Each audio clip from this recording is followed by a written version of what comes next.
the fundamentals of criminal investigation. So, when we talk about investigation, it is an inquiry or judicial or otherwise for the discovery and collection of facts concerning the matters involved. So, when we talk about investigation, it is the general term, di ba? So, kung lalabas ito sa board exam at ito yung questions or ito yung question na ibinigay at may 4 items na pagpipilian, kung may criminal investigation doon, so simple, ang i-choose nyo is itong investigation. Kasi more on general definition ito ng investigation. Not specific, di ba? The word investigation came from the Latin word vestigere, which means to track or to trace. So, ito yung dito nanggaling ang word na investigation. To track or to trace.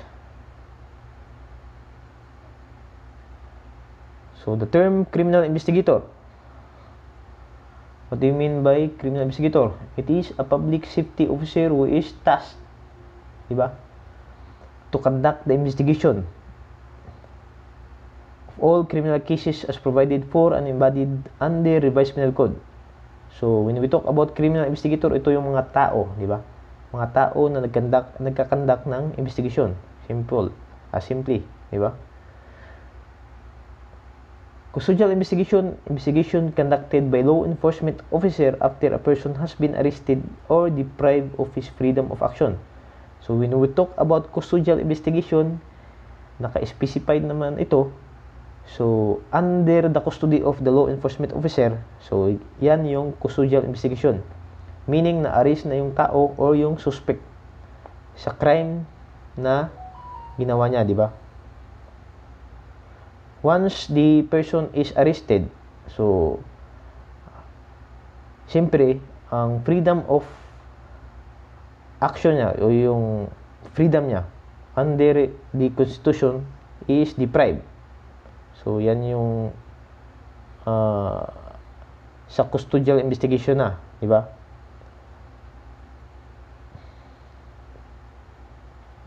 Ano tong neighborhood investigation?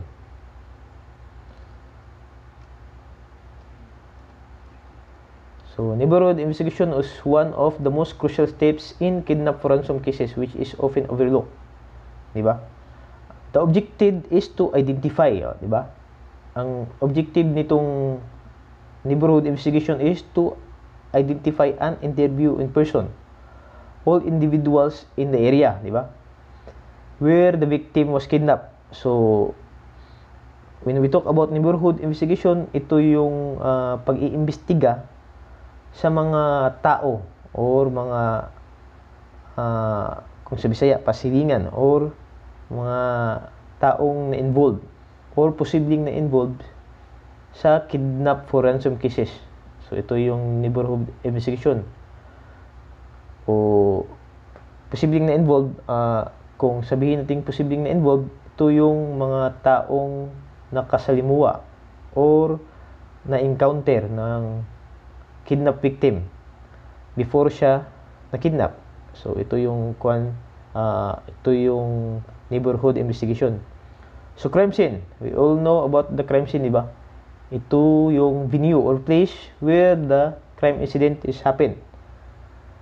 So, ito yung crime scene or area wherein lahat ng elements ng crime ay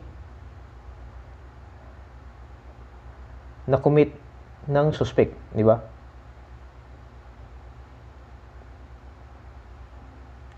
So, the term corpus delicti used to describe the physical or material evidence that a crime has been committed.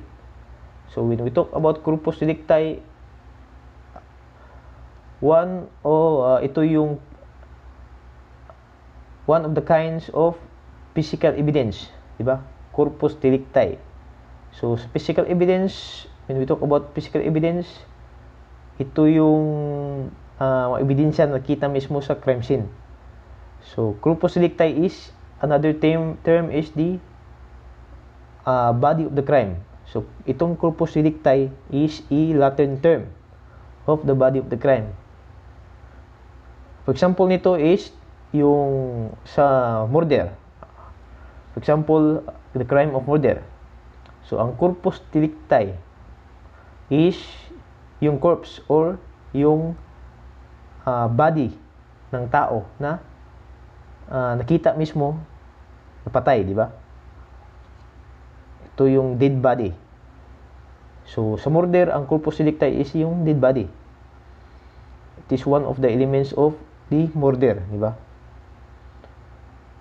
Confession, it is an express acknowledgement by the accused in a criminal prosecution of the truth of his guilt, di ba? So, kabaliktaran nito, inversely, ang admission refers to a statement of facts not directly constituting an acknowledgement of guilt. So, when we talk about admission, so, before we proceed to another term, what is the difference between confession and admission? So, when we talk about confession, ina-acknowledge niya directly that he committed the crime. So, ang suspect, ina-acknowledge directly na siya yung nag-commit talaga ng crime. While yung admission, acknowledge siya. Diba? Acknowledge or sinabi niya na or in-state niya na nandoon siya mismo sa crime or diba? First, the statement of facts not directly constituting an acknowledgement of guilt. Meaning, acknowledge niya na totoo yung facts at circumstances but he is not directly acknowledging his guilt. Na hindi siya mismo yung nagpatay or nag-commit ng crime. So, ito yung difference between confession and admission. So, the next term is the physical evidence. When we talk about physical evidence, may tatlong klase or kinds of physical evidence. Ito yung corpus delicti na sinabi ko kanina. Then, the associative evidence. Then, the tracing evidence. So, para hindi nyo makalimutan, i-memorize nyo lang yung word or yung letters na CAT or CAT. When we talk about physical evidence, may CAT. C-A-T. Corpus delicti, associative, at tracing evidence. So, when we talk about physical evidence, evidence that addresses to the senses of the court. Ano tong senses of the court? When we talk about senses of the court, ito yung it indicates the five senses. Meaning, nakita niya mismo, narinig niya, di ba, ano pa yung mga five senses? Nakita, narinig, taste, na hawakan, di ba? Or ano pa yon? Di ba? So, ito yung nag-address sa five senses. Makikita niya mismo, maaamoy niya, maririnig. So, nahahawakan mismo. So, physical, meaning may object talaga na kita or naririnig. So, ito yung physical evidence. So, we proceed to victimology or the victim profiling. A detailed account of the victim's lifestyle and personality assists in the determining nature of the disappearance, the risk level of the victim, and the type of the person who could have committed the crime. So, when we talk about victimology, ito yung study ng victims or pinoprofile yung victim, yung detailed account sa kanyang lifestyle or personality, o sino yung the risk level of the victim to commit suicide, di ba? So, it involves the study of the victim itself. So, for your information, hindi lang po sa criminology or sa criminology na course, hindi lang natin hindi lang tayo nagfo-focus sa suspect, pati na rin yung mga victim mismo. Why? Bakit hindi lang sa suspect? Simply because victims, kung walang victim, so wala ring suspect. So we should also try to study the behavior of the victim, his lifestyle or personality. So it will contribute to investigation. So malalaman natin sino yung nakalink na suspect sa kanya through studying his lifestyle and personality. So ito yung victimology or victim profiling.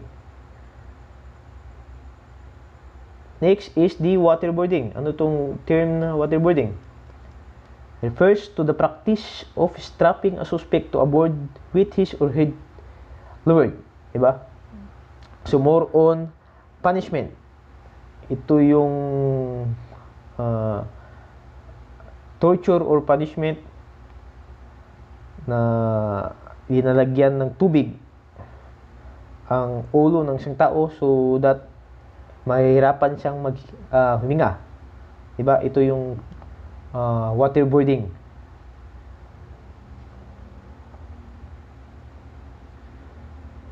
So, Chinese water torture, one of the interrogation technique din na ginagamit nung una in order for the suspect to admit or confess of the crime. Nung una yun. Pero ngayon, hindi natin ginagamit to kasi may law na nagbabawal na gamitin natin itong mga torture ng mga interrogation techniques na ito. So, bawal na ito ngayon.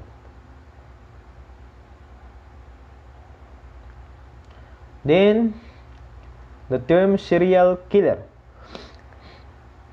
We talk about serial killer. Ito yung kung sa Tagalog pa, mamamatay tao, di ba? Is someone who murders 3 or more persons with cooling off periods in between. So, ito yung serial killer. Actus reus. Ano tong actus reus? Di ba? Or the guilty act.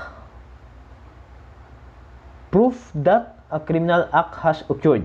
Meaning, ang action talaga ay na-commit o nag-o-occur, di ba?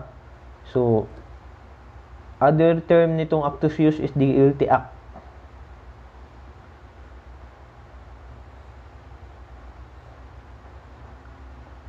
Ano tong rogues gallery?